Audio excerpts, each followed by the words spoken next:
আমাদের জন্য প্রসাদ নিয়ে এসেছো? প্রসাদ নিয়ে এসেছো? ওইখানেই দিয়ে যাও, এক জায়গাতেই দিয়ে যাও। হ্যাঁ হ্যাঁ, এইখান থেকেই আমরা তিনজনই খাবো। ব্যাস, প্রসাদ কণিকা মাত্রই হয়। জোরে এটা হচ্ছে হরিনাম, হরিনামের মালসা। হরিনামের মালসা। আচ্ছা, সকাল সকাল প্রসাদ পাওয়া হয়ে গেল। হ্যাঁ, ব্রেকফাস্ট হয়ে গেছে। Good morning everyone, welcome back to my channel. আশা করছি সবাই খুব ভালো আছো, আমরাও ভালো আছি। তোমরা হঠাৎ ভাববে যে এই আবার হঠাৎ করে উদয় কি করে হলো। প্রায় আমি কতদিন ব্লগ করে নিয়েছি? হ্যাঁ, অনেক দিন, 1 মাস হবে। 1 মাস নয়, প্রায় 20 দিন মতো বোধহয় ব্লগ করিনি। সত্যি কথা বলবো, জানো তো, এক তো প্রথম কথা বিয়ে কেনাকাটি বেরোনো হচ্ছে, প্লাস আমার নিজের পার্সোনাল কাজ ব্যস্ত, তো সেটা বাদ দাও, সে নয় আছে।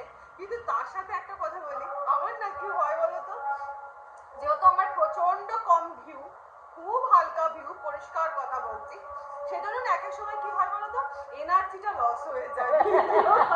সার মর্ম বলছি তোমাদেরকে, এনার্জিটা লস হয়। তখন মনে কি বলতো, ও বাবা সেই তো ওইটুকু ভিউ হবে, তার জন্য আর ছেড়ে দাও। এখানে একটা ভিডিও করতে গেলে জানো তো অনেক খাটনি আছে। এক তো প্রথম কথা শুট করা, সেকেন্ড কথা জানো তো 1.5 ঘন্টা লাগে এডিট করতে একটা পুরো টোটাল ভিডিও। তখন না কি হয় বলতো, ওইটাই হয়ে যায় যে এনার্জি লস হয়ে যায়। দিয়ে এই কারণে না মাঝে মাঝে একদম ডাউনে আমি চলে যাই, মানে মন থেকে আর কি ডাউনে চলে গিয়ে টোটালি বন্ধ করে দিই ব্লগ করা। আবার দেখি তোমরা সবাই কমেন্ট করতে স্টার্ট করো, দিদি ব্লগ আসছে না কেন, দিদি ব্লগ করছো না কেন। এমনকি বাংলাদেশ থেকে কমেন্ট আসছে যে আপু কেন ব্লগ দিচ্ছ না। তখন আবার কি বলতো, সেই মোবাইলে চার্জ দিলে যে চার্জ হয়, তখন আবার চার্জ হয়ে যাবে। দিয়ে ভাবি না, এবার ব্লগ আবার দিতে হবে। অ্যাটলিস্ট যতই বিজি থাকি চেষ্টা করবো অন্তত 2টো হলেও সপ্তাহে ব্লগ দেওয়ার। তবে হ্যাঁ, আবার বড় বড় কথা বলবো, তারপরে করতে পারছি না, তখন তোমরা বলবে এই মনিদীপা বলেছিলে আর দিচ্ছ না। তো যাই হোক, আজকের দিনটা আমি শুরু করছি। শুরুতেই দেখলে প্রসাদ দিয়ে গেল। আমাদের পাড়াতে পুজো চলছে, জোরে মাইক বাজছে, একটুখানি সাউন্ডেরও প্রবলেম হয়। কাল থেকেই চলছে। তো কালকে ছিল শনিবার, শনিবার আমরা করেছিলাম বড় বাবার উপোস, মানে গ্রহরাজের উপোস। আর আজকে সানডে, তো সানডে থেকে আমার ব্লগ স্টার্ট করছি। এখন বাজছে 11:15, আর এবার যাব, ব্রেকফাস্টটা কমপ্লিট করলাম, করে নিয়ে এবার যাব হচ্ছে রান্নার দিকে। তোমাকে রান্না কমপ্লিট মোটামুটি? বাবা ফার্স্ট গার্ল। ও ডিমের ডালনা, হাঁসের ডিমের ডালনা, এক্সিলেন্ট। নিচে থেকে বেশ কিছুটা গল্প করে মানে জাস্ট অক্সিজেনটা নিয়ে চলে এলাম। এবার ঢুকে পড়ছি আমার নেক্সট অক্সিজেনের জায়গা, রান্নাতে। আর আজকে সানডে বলে না, যে কোনো দিন মিস্টার মুখার্জি কিভাবে আমার সাথে মানে কিভাবে কোঅপারেট করে তোমাদেরকে দেখায়, রান্নাঘরেই বিশেষ করে। কিন্তু তো চলো তোমাদেরকে দেখাই কিভাবে জোগাড়টা করে রেখেছে। এখানে হচ্ছে ভাত করে রেখেছে, আলু কেটে রেখেছে, এখানে পেঁয়াজ কিছুটা কুচিয়ে রেখেছে, কিছুটা গোটা, কাঁচা লঙ্কা রেডি করে রেখেছে, তেজপাতা শুকনো লঙ্কা রেডি রেখেছে, আদা রসুন বাটা রেডি রেখেছে, লাউ শাক কেটে রেখেছে, এখানে শাক কাটা, এটা ডাটাটা একটু শক্ত বলে সেদ্ধ করে রেখেছে, ও এটা পোস্ত বেটে রেখেছে, এইদিকে মাটনটা ধুয়ে রেখেছে, এইদিকে কাতলা মাছ নুন হলুদ মাখিয়ে রেখেছে, এখানে ভেটকি মাছের ফিলে পাতুরি করব, সেই জন্য লেবুর রস দিয়ে নুন মাখিয়ে রেখেছে, এইখানে ডাল সেদ্ধ করে রেখেছে। এই হচ্ছে আমার কিচেনের সমস্ত কিছু রেডি। এবার মেন শেফ ঢুকে পড়বে রান্নাঘরে। এই যে থ্যাংক ইউ সো মাচ এত সুন্দর করে জোগাড় করে রাখার জন্য। Good morning. যেহেতু মেয়ে এসেছে, আজকে রান্না হবে হচ্ছে মাটন কষা। ও তো ঝোল একদমই পছন্দ করে না। হবে মাটন কষা, আর তার সাথে হবে ভেটকি মাছের এই যে লাউ পাতাটা কেটে রেখেছে, এই লাউ পাতা দিয়ে হবে হচ্ছে ভেটকি মাছের পাতুরি। একটা জিনিস করে রেখেছে, এই যে গাছের কামরাঙার চাটনি করে রেখেছে। প্রচুর ব্যবস্থা করে রেখেছে। চলো ফার্স্ট কাজ হচ্ছে মাটনটাকে ম্যারিনেট করে নেওয়া। তো ম্যারিনেশনের জন্য আমি দিয়ে দিয়েছি মাটনটাতে রসুন বাটা অল্প করে, আর আদা বাটা, আর দিয়ে দিলাম অল্প পরিমাণে নুন, গরম মশলা গুঁড়ো আর কাশ্মীরি লঙ্কার গুঁড়ো বেশ খানিকটা দিয়ে দিলাম কাঁচা সর্ষের তেল। এবারে আমি মাটনটাতে দিয়ে দিচ্ছি ধনে গুঁড়ো, দিয়ে মাটনটাকে সুন্দর করে হাত দিয়ে মেখে আমি আধ ঘন্টা রেখে দেবো। আর এই মাটনটা যতটা সুন্দর করে মাখাবে না ম্যারিনেশনের জন্য, ততটাই কিন্তু খেতে ভালো হয়। মানে মাংসটা রন্ধে রন্ধে পুরো মশলা ঢুকে যায়। এবারে দিয়ে দিচ্ছি কড়ার মধ্যে সর্ষের তেল। আর বাঙালির মাটন মানেই তো আলু, আলুতে দিয়ে দিলাম নুন আর হলুদ, দিয়ে নুন হলুদটা সুন্দর করে মাখিয়ে নিয়ে এবার আলুটাকে আমি লাল লাল করে ভেজে নিচ্ছি।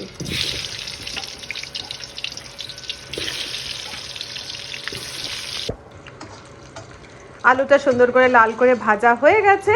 এবার আমি তেল থেকে এটাকে তুলে নিলাম। দিয়ে দিলাম ওই তেলের মধ্যে শুকনো লঙ্কা, তেজপাতা আর গরম মশলা ফোড়ন, গোটা গরম মশলা। ফোড়নটাকে সুন্দর করে ভেজে নিচ্ছি। এবার ওর মধ্যে দিয়ে দিলাম পেঁয়াজের কুচি, দিয়ে পেঁয়াজটাকে আমি লাল লাল করে একটুখানি ভেজে নিচ্ছি। পেঁয়াজটা আমার মোটামুটি ভাজা হয়ে গেছে। দিয়ে দিলাম এর মধ্যে 1.5 চামচ মতন, আবার দিয়ে দিলাম রসুন বাটা। দিয়ে রসুন বাটা দিয়ে আমি পেঁয়াজটাকে ভালো করে কষিয়ে নেবো। আর একটা গোটা রসুনও দিয়ে দিলাম, দিয়ে এটাকে সুন্দর করে কষিয়ে নিচ্ছি, মানে রসুনের কাঁচা গন্ধ যাতে চলে যায়। এবার ওর মধ্যে দিয়ে দিলাম আমি ম্যারিনেটেড মাটনটা, দিয়ে এবার সুন্দর করে একদম তেল ছাড়া পর্যন্ত কষাবো।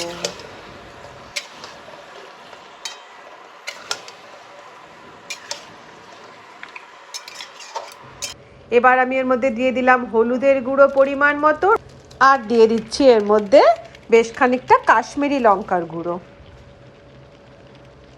দিয়ে মাটনটাকে আবার সুন্দর করে কষাবো।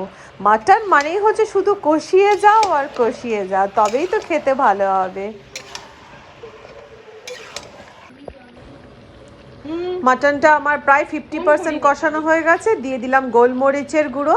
আমি একটু গোলমরিচের ঝালটা ভালোবাসি খেতে, তো দিয়ে দিলাম গোলমরিচের গুঁড়ো দিয়ে আবার সুন্দর করে কষিয়ে নিচ্ছি। মাটনটা দিয়ে খুব ভালো গন্ধ যাচ্ছে। এই যে চলছে কষা, তোমার জন্যই তো কষা কষা করে করা হচ্ছে। এখনো তো 50% হয়েছে, 50% তাতেই ভালো গন্ধে। জাদু জাদু। মাটনটা 60% কষা হয়ে গেছে। এবার আমি এর মধ্যে দিয়ে দিলাম আদা বাটা 2 চামচ, দিয়ে আবার সুন্দর করে কষিয়ে নিচ্ছি।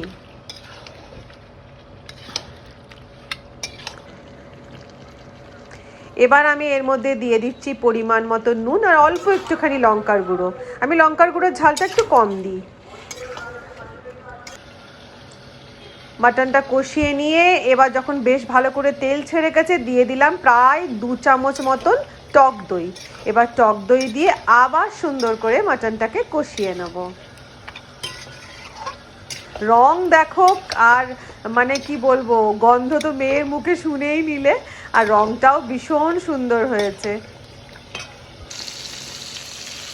এইদিকে আমার লাউ পাতা দিয়ে ভেটকি মাছের পাতুরি চলছে, আর এদিকে মটনটা কষা চলছে। এবার আমি দিয়ে দিলাম এর মধ্যে ভেজে রাখা আলুগুলো।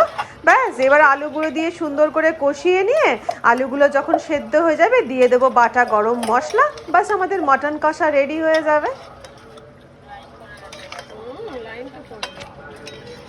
কি গো, কি করছো? এই বাবা, লুকিয়ে লুকিয়ে মাংস খাচ্ছে।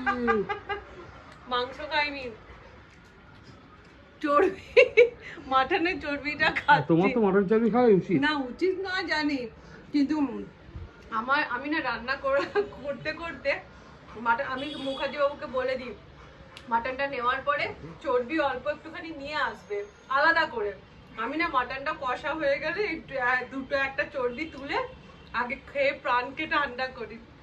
তোমাদের কালকার আমার মতনই এরকম মাটনের চর্বি খেতে ভালো লাগে, জানিও তো। এদিকে দেখো আজকে পাড়াতে অন্নকূট হচ্ছে, মেঘলা ওয়েদারে অন্নকূট একদিকে ভালো কিন্তু।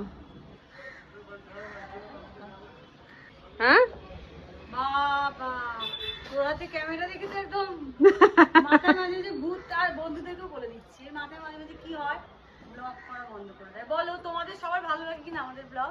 আরে কেন, আমি তো শেয়ার করলাম যে কেন ব্লগটা বন্ধ করি, ওই অল্প ভিউ দেখে না মাঝে মাঝে কি হয় বলতো, মরালটা ডাউন দেখে আমাদের, আমরা তাতেই হ্যাঁ সেটা 100 বার। আবার আমাদের এবার দেখবি আস্তে আস্তে আমাদের ভালোবাসাতে দেখবি প্রচুর মানুষ দেখবে, তাতে মনে দুঃখ করলে হবে?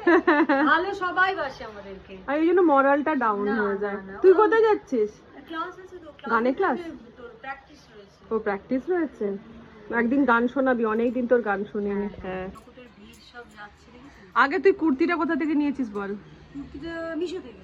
কি অসাধারণ রে, অসাধারণ কুর্তিটা, আমাকে তুই লিংকটা দিস তো। হ্যাঁ ওড়নাটা একটু জাস্ট কিন্তু না ভীষণ সুন্দর, এই সামনের কাজটা বিশাল সুন্দর রে, দারুণ লাগছে কুর্তিটা দেখতে। কাপড়টা মেটেরিয়ালটা মানে বাবা আমাদের মিশো জিন্দাবাদ, জিন্দাবাদ। আমাদের মেশো মশাই আমাদের মেশো মশাই আমাদের বাঁচিয়ে হয়ে গেছে। আছে সব সময়।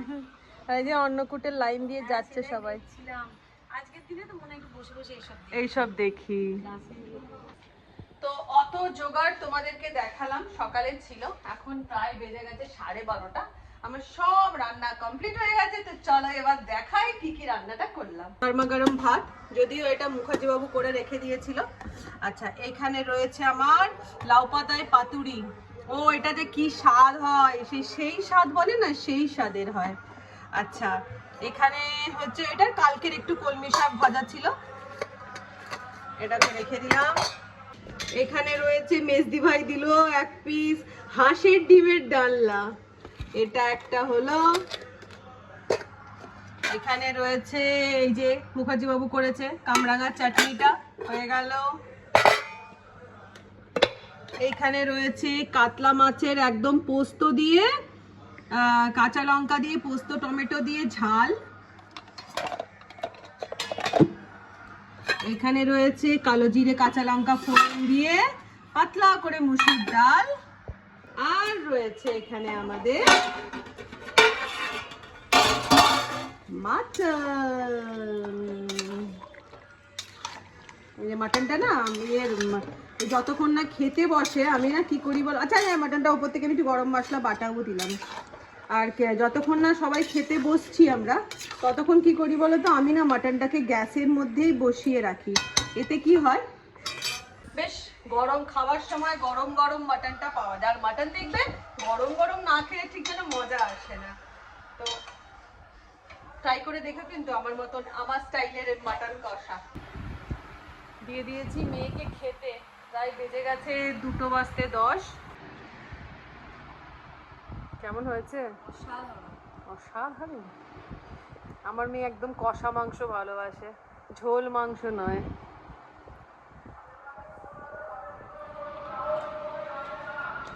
একদম গরম গরম। বেজে গেছে এখন 2:30, বসে পড়লাম খেতে। ফার্স্টেই খাচ্ছি পাতুরি দিয়ে। কি গো এসো না। মুখার্জি বাবু এখনো হাউসকিপিংই করে যাচ্ছে। এটাকে হাউসকিপিং বলে, যেটাকে ছুচি বাই বলে।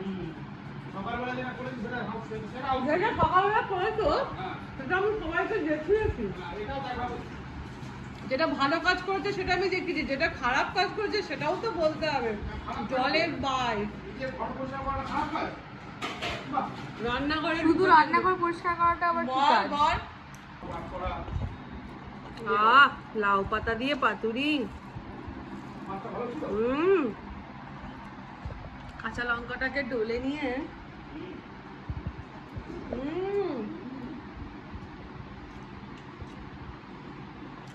পুরো মুখ ছাড়া, দারুণ।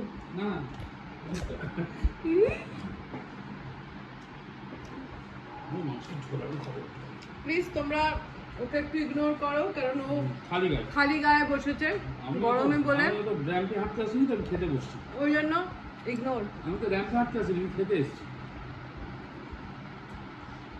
দারুণ লাগতো। তোমরা করো লাউ পাতা দিয়ে ভেটকি মাছের পাতুরি।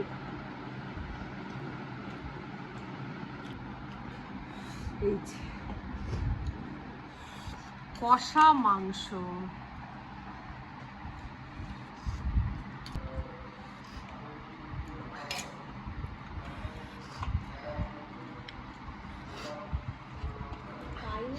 না আমি খুব বেশি গ্রেভি মাখি না, শুকনো শুকনো ভালো লাগে। হ্যাঁ আমার শুকনো শুকনো ভালো লাগে।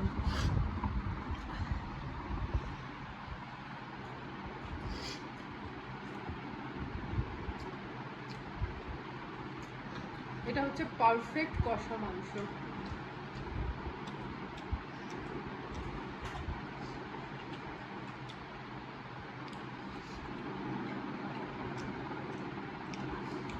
সেদ্ধটাও পারফেক্ট হয়েছে। আলুটাকে চটকে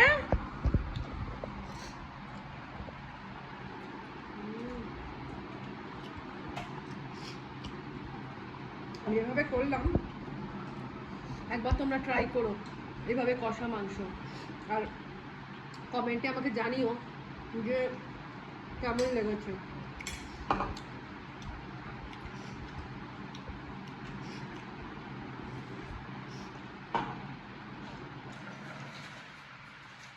তো আমিও বেশ কিছুক্ষণ ধরে বসে বসে একটুখানি রসিয়ে রসিয়ে খাবো। ব্লগটা এখানে শেষ করছি, আর কথা দিচ্ছি এবারে কিন্তু দুদিন, মানে সপ্তাহে দুদিন অন্তত ভিডিও করব, এটা কথা দিচ্ছি। আর যারা আমাকে এতটা ভালোবেসে আমাকে এতগুলো কমেন্ট করেছো ভিডিও আসছে না কেন, তাদেরকে না আমার তরফ থেকে অনেক অনেক অনেক ভালোবাসা। তোমাদের কথার জন্যই কিন্তু আমি আবার ভিডিও করা স্টার্ট করলাম। তো চলো আজকের মতন বিদায় নিচ্ছি, দেখা হবে আবার একটা নেক্সট ব্লগে। টাটা, সবাই ভালো থেকো, সুস্থ থেকো, বাই।